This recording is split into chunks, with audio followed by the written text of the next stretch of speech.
आज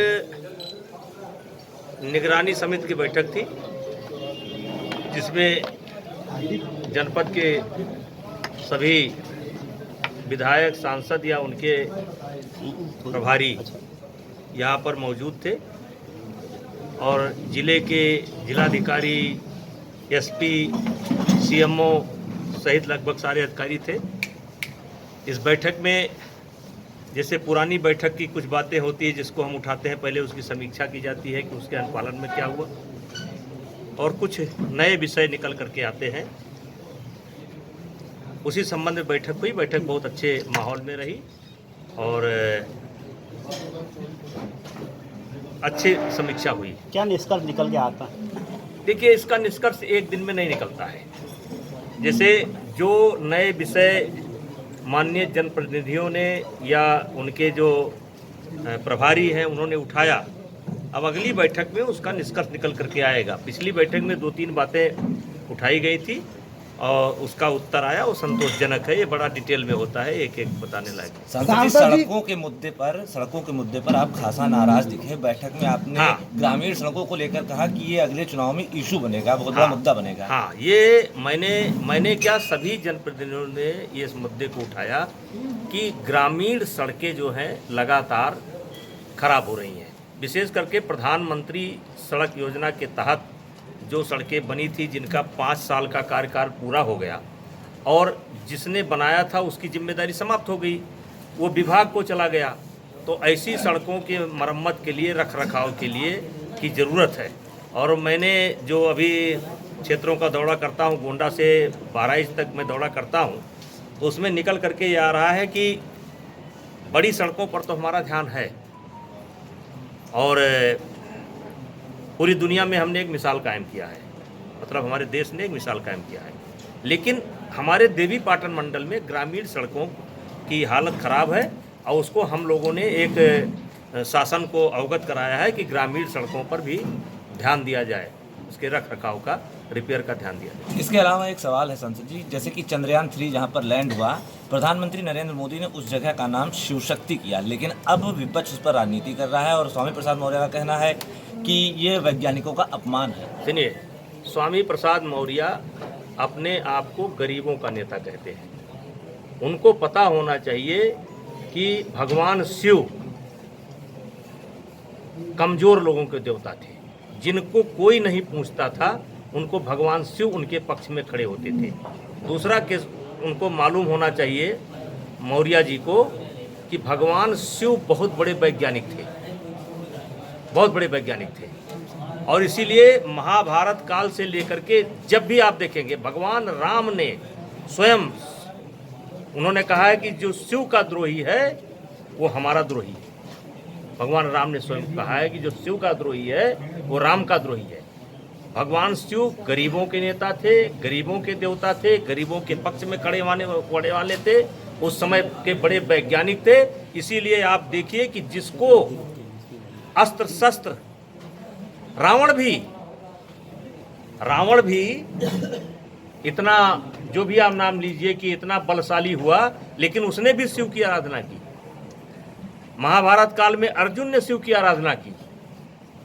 तो शिव सर्वशक्तिमान है। अगर देवताओं में देखा जाए कि सबसे प्रमुख ताकतवर देवता कौन है तो वो शिव है। लेकिन पहले पर्टिकुलर नाम पर रखे जाते थे। देखिए, पहले ये नाम परिवार विशेष के नाम से होते थे, परिवार विशेष के नाम से। अब जवाहर कह लिए, इंदिरा जी कह लीजिए, कुछ कह लीजिए, नाम से होते थे। और ये मैं मोदी जी को धन्यवाद देना चाहता हूँ, जो सर्वशक्तिमान है, सबसे बड़ा शक्तिशाली है, वो गरीबों का देवता है, गरीबों का नेता है। उस भगवान शिव के नाम पर जो है उन्होंने इस स्थान का चयन किया। इसके लिए स्वामी प्रसाद मौर्य को, मोदी जी को बधाई देना चाहिए। और कहीं ना कहीं अगर शिव का अपमान वो कर रहे हैं तो गरीबों का अपमान कर रहे हैं, गरीबों का अपमान कर रहे हैं। तो शिव गरीबों के नेता थे। कह सकते हैं क्या कि स्वामी प्रसाद मौर्य शिवद्रोही हैं?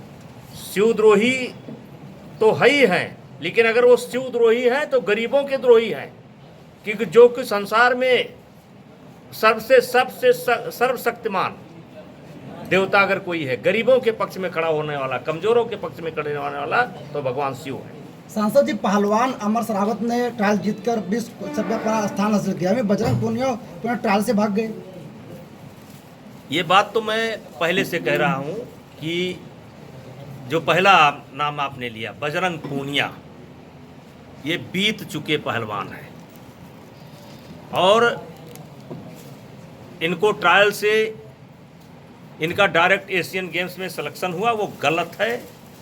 एक नई परंपरा पड़ रही है और आज बजरंग पूनिया को हराने के लिए एक नहीं कम से कम 10 पहलवान इस देश के अंदर हैं। सर जी, आखिर क्या वजह है कि वो भाग रहे हैं ट्रायल से? ये वजह तो वो बता सकते हैं, लेकिन मैंने पहले कहा था कि बजरंग पूनिया, विनेश फोगाट, साक्षी मलिक, ये 3 रेसलर ऐसे हैं जिनको हराने के लिए इनके वजन में 10-10 रेसलर बैठे हैं। हरियाणा के अंदर ये बैठे हैं। राजस्थान के मुख्यमंत्री अशोक गहलोत ने राहुल गांधी को पीएम का चेहरा बताते हुए कहा है कि 24 के प्रधानमंत्री बनेंगे। अब ये इस विषय की चिंता तो नीतीश जी को करनी चाहिए, इस विषय की चिंता अन्य नेताओं को करनी चाहिए, गठबंधन के नेताओं की। हम लोगों ने, हमारे नेताओं ने या हमारी पार्टी ने तो पहले कह दिया था न मन तेल होगा न राधा नाचेंगी। ये एकता इतनी आसान नहीं है। उद्धव ठाकरे ने एनडीए की तुलना जो गठबंधन आपका उसकी अमीबा से की है, कहा एनडीए का कोई औचित्य नहीं है, न निश्चित आकार है, न माप है।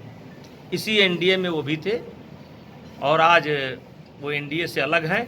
और जो उनका मूल सिद्धांत था, उनके पिताजी का जो मूल सिद्धांत था, जिन जिन पार्टियों का उन्होंने विरोध किया था, उन्हीं के गोद में आज जाकर के बैठे हैं और महाराष्ट्र की जनता उनको नकार चुकी है। बस ग्रामीण उतने जो है छूटता गया, ग्रामीण सड़कों की हालत ये हो रही है। ग्रामीण सड़क जैसे आप कह रहे हैं कि हमारा अभी डिमांड शासन से मांगा नहीं गया, का काम होना है। कंपोनेंट 3 है सर, इसमें मॉडर्नाइजेशन का काम होना है सर। जो कंपोनेंट 1 है सर, उसमें मीटर लग जाएगा सर, तो उनको एक धंधा चल रहा है। उसका नतीजा ये निकला कि सब उसी से पूछ लीजिए और टोटल सौदेबाजी हो सर क्यों, और जिसका सबसे कम आओ समझौता के लिए समझ जाइए उसका काम बहुत बढ़िया है। सर, ये स्मार्ट मीटर का प्रोविजन किया गया।